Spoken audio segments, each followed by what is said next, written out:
Söz Мамасадыков Замирбек Душалыевичте. Рахмат.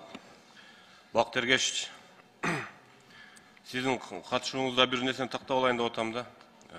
Бактергеш, мына қырғызстандықтардың барына тиешелүү да. Аскарбек Сапарбекович, өзгөчө Кырдаалда министр турат. Үлүш жерде сел алып кетсе ким жооп берет?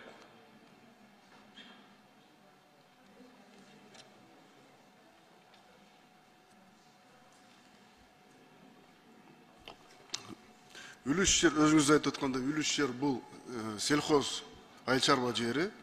54-ші мыйзам бар, жаранды қорғауы бойынша.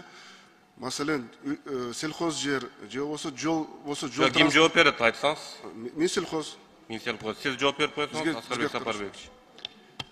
Айыл чарба министрлиги жаратылыштын ушундай коголаңдарына жооп бербейбиз біз.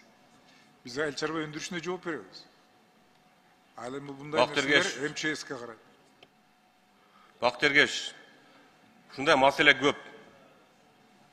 Аксы районунда жаңы жыл айыл өкмөтүнө караштуу Терс айылында 5 гектар жер үлүштү сел алып кеткен. Чек арада жайгашкан. 5 гектар үлүш жок болуп кетти. Улам үлүштү сел жеген сайын чек ара жылып келатат Кыргызстанга. Мен 3 жолдан кат жолдодум, айыл чарба министрлигине жолдодум. МЧС жооп берет дейт, МЧС айыл чарба жооп берет дейт. Ушул жер жооп керек, тиякта элдердин үлүшү жок болуп кетип атат. Алар эми бала чакасын ушул дыйканчылыктан түшкөн кирешеден багат. Башка жумушу жок алардын. Ушул жерден жооп алып берип койсоңуз, элди кыйнабастанчы.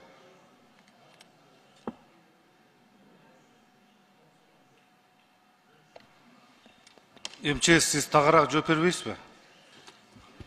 Мыйзам чегинде МЧСтин ыйгар мукуктарын жана анын багыттары жана милдеттери. Ушул жагынан тагыраак айтып койсоң, ушунда жооп болот. Тагыраак айтсак, мыйзам бар, айтып атпам, номер 54 18-жылкы, ошонун 10-чы беренесинде жазылган.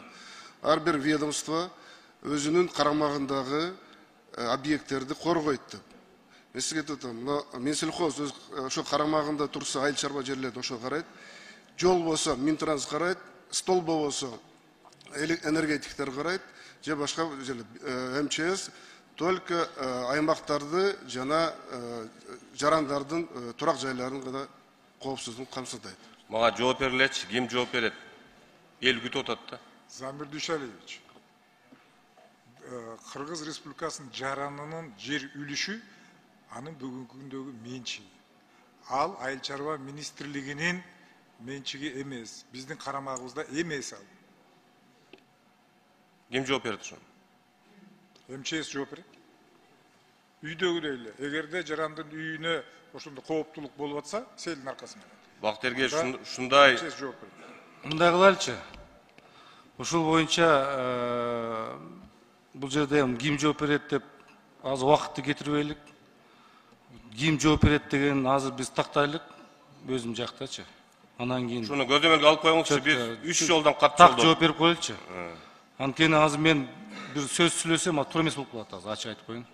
Экинчи маселе, Бактергеш, жакында Акылбек Үсенбекович Нокен району иш сапар менен барып келди да. Аскарбек Сапарбек, сиз колдоп бердиңиз. Тапшырманы берди, долбоорду колдоду. Бирок жооп жок да, Минфин жооп берип коесузбу? Акылбек Үсенбековичтин Кабминдин тапшырмасы аткарылабы, аткарылбайбы? Замир Душалиевич, бул жерде акчасы сизге берип койдум, кагазды карасаңыз. Менде жок. Акчабыз болсо карайбыз да, бизге көп бага тапшырмалар келет. Булагын тапканга жараша карап беребиз. Сиз болуп турсаңыз, Акылбек Үсенбекович бөлүп бергиле деп тапшырма берип атат.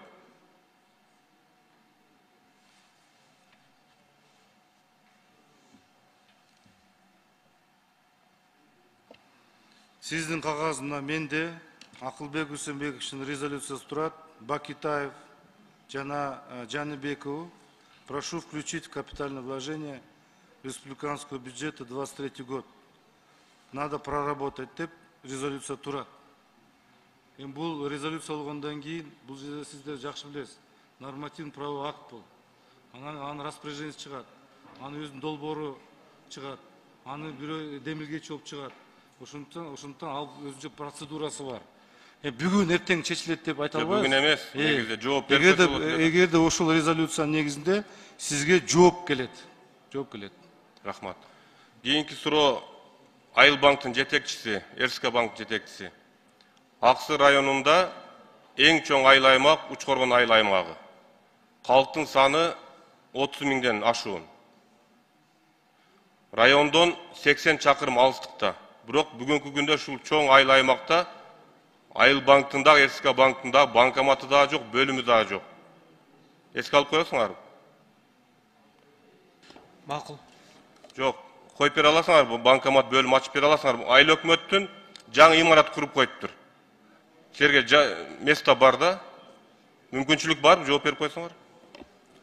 Карап көрөлү, карап туруп анан сизге точно жооп беребиз. Бактергеш былтыр июнь айында Аксы менен Окен элинин нааразычылыгы чыкканда, дыйкандарчы эгин тегин кышканда, дыйканчылык кышканда баасы төмөндөп кеткен. Себеби жанагы маданият, достук чек ара пункттарда жанагы дарыга чыланган, нитраты бар мөмө жемиштер көп чыккандыгына байланыштуу ушуна баалар төмөндөп кеткенде, ушул быйыл кайталанбайбы? Дыйкандарды ойлондурган маселе да ушулчу. Ал маселе мен билем. Ушул мезгилде былтыры маселе жаралганда мен жардам бергенмин. Азыр мен бул жерде микрофондо айта албайм. Сиз өзүңүз билесиз эмне үчүн. Ошон үчүн бул маселе дагы кайра келет. Ушул моментте биз анын баарын өзүнүн ордуна келтиребиз. Былтыры жардам бергенбиз биз. Аны мен билем. Эмне жөнүндө айтканын билем мен. Бактергеш, ишиңизге ийгилик. Рахмат.